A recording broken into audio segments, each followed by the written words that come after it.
We're Please Don't Shoot. My name is Jane Davidson. My name is Curtis Hewlin. And we have been a band since April of 2012. And we met in high school, kind of. We went to different high schools, but our mutual friend who went to my high school. San Marino High School. He went to San Marino. This is your school. Well, he went to my middle school and then went to his high school, and he's like, hey, you guys both play music, so you should be friends and play music together. And then that didn't really happen at first, and then like 2 years later, we showed up at this benefit concert that I was supposed to be helping. Jane invited me to this benefit concert. And then we ended up playing together at the end of the show, and everybody liked it. True fact. So, yeah, so then we were like, we should be a band, and we both really like 80s music, so we should get some of that influence Well, I really like in our 80s band. music.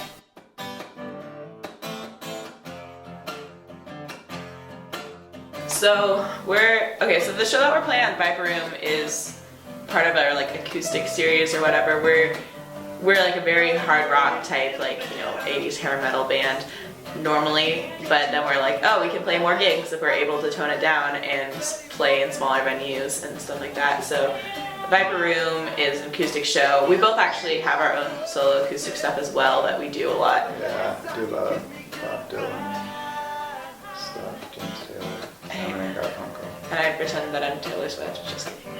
I'm not Taylor Swift at all, and I don't want to be. She's a nice lady. Anyways, But watch out. we're going to be recording an EP, 2013.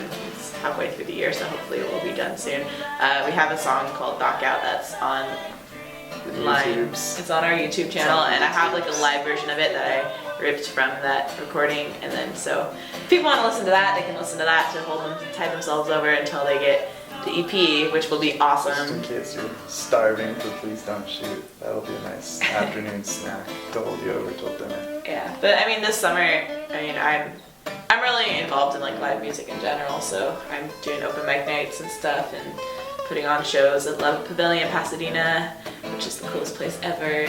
That's the big. It's awesome. It's cool. It's cool. It's not uncool. I just don't know if it's the coolest place ever. Well, okay, that's actually, I wouldn't say coolest place ever. There are a lot of places that are very cool, especially when there's music there. But yeah, EP, working on acoustic stuff, writing a ton of music. We spent a lot of time at a restaurant called Fuku Burger as well. Yeah, we like to eat burgers. Specifically at Fuku Burger. We go there and we bring all of our fans. Shout out to Billy Rogers, you're the man. I love you. We go there and we bring all of our fans, and it's kind of like our go-to post-game show place. It's very fun. Slash Curtis just goes there all the time because that's all he eats. It's true. If anyone is looking for what the best burgers in LA are, I'm a burger connoisseur. He recommends all the burgers. It's true. I know things. That's what's going on. You know, who cares about our band? You know, burgers are what's going on in our She lives. asked what is going on in the greater scheme of things, and burgers are a big part of that for me. I'm gonna say also, let's see what's going on. I'm always trying to get better at guitar. I still take guitar lessons to this day. Some people sort of get to this point where they're like, oh, I'm good enough, but it's like, you know, if you have the opportunity to become better, and in LA there's like so many people with so much guitar knowledge, so it's like anyone has the opportunity to become better in LA. You know, why wouldn't you? You never know when you could discover some new form of music or some new, you know, device to use musically that you didn't know about before that could, like, you know, totally change your career. Like, you know, I mean, Eddie Van Halen without, you know, all of his like blues stuff, for example, that he did. Everyone gets him for the tapping stuff, but like if he didn't listen to all the Cream and make sure he was, you know, keeping an ear out for Eric Clapton and all those guys, you know, he probably wouldn't be as good a songwriter.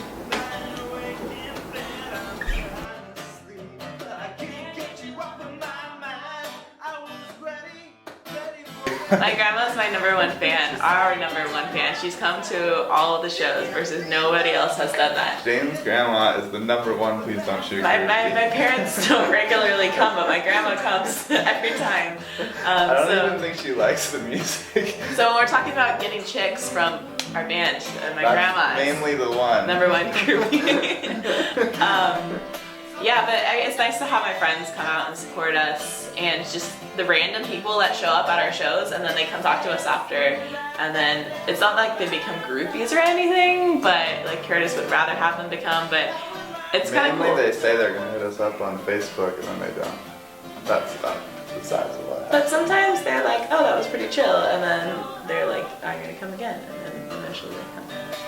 It's true. In Pasadena, that happens more often. Yeah.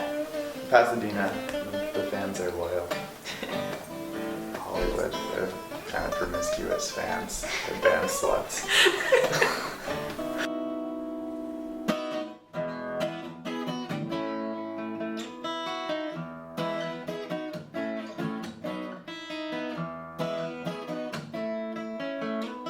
I definitely have a wide variety of influences when it comes to my music. I actually started out as a cello player.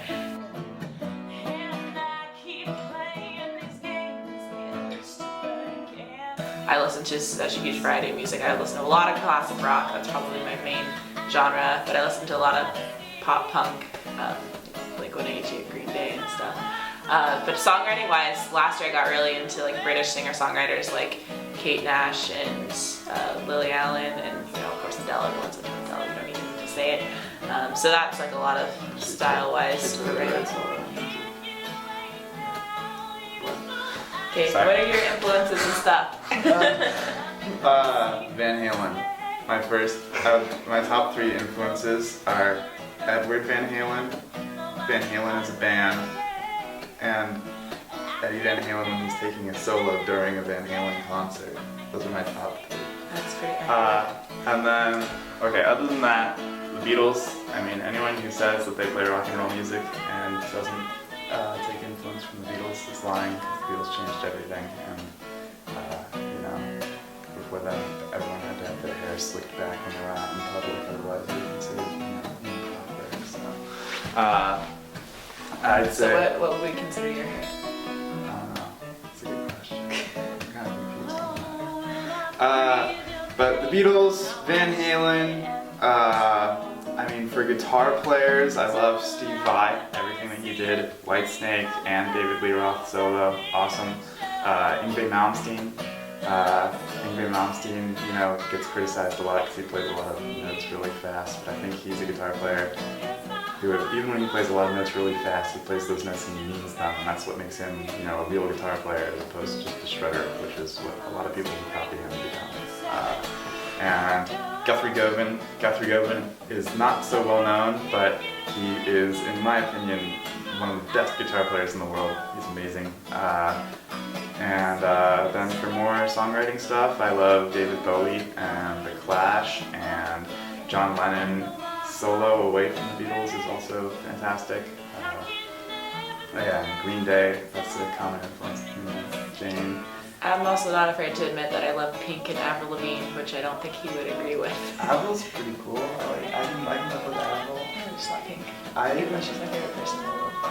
Well, she has Justin Derrico on guitar. Justin Derrico, session player, so he doesn't really get his fair share of press, but I can shred some face.